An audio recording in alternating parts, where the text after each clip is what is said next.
Bang, bang. Here we go with our fades of the week. We are going to be fading not the top players, but the middle tier players. Maybe go down low with the player that you all might want to play. So we'll see.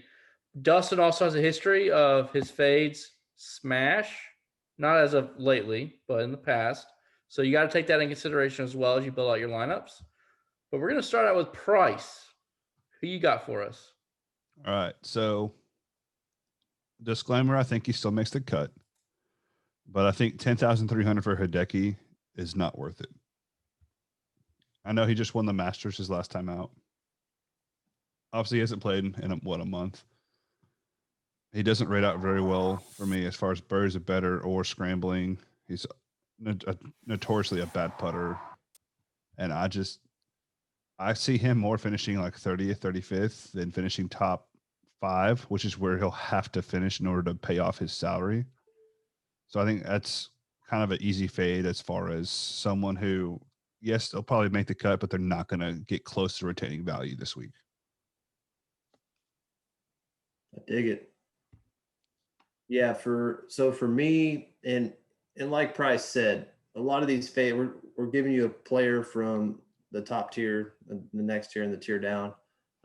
Doesn't mean you have to completely fade them, but we just don't think there's enough upside for their price. So that being said, I'm fading Mark Leishman. He had 2 missed cuts, and then he got fifth at the Masters. But you look at his body of work. Last 20 tournaments, he's lost over a stroke tee to green, over a stroke off the tee.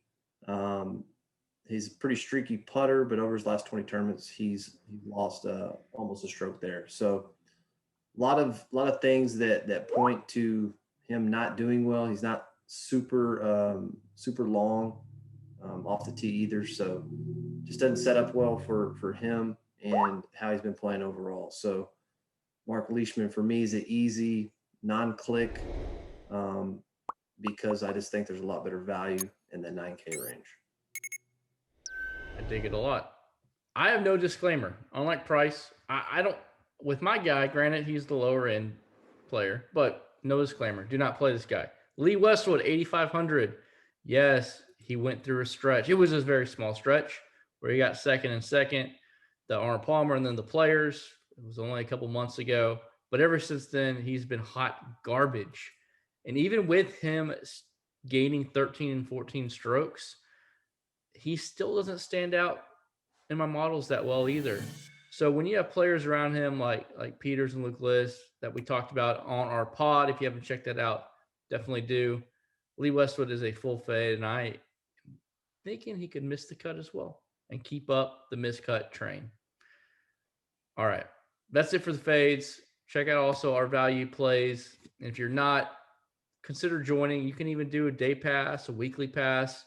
We have a major coming up next week. We've been killing in the showdowns all year long, printing up that money. So hope you take this fade video and fade them away. Let's go make some money this week, and we'll talk to y'all soon.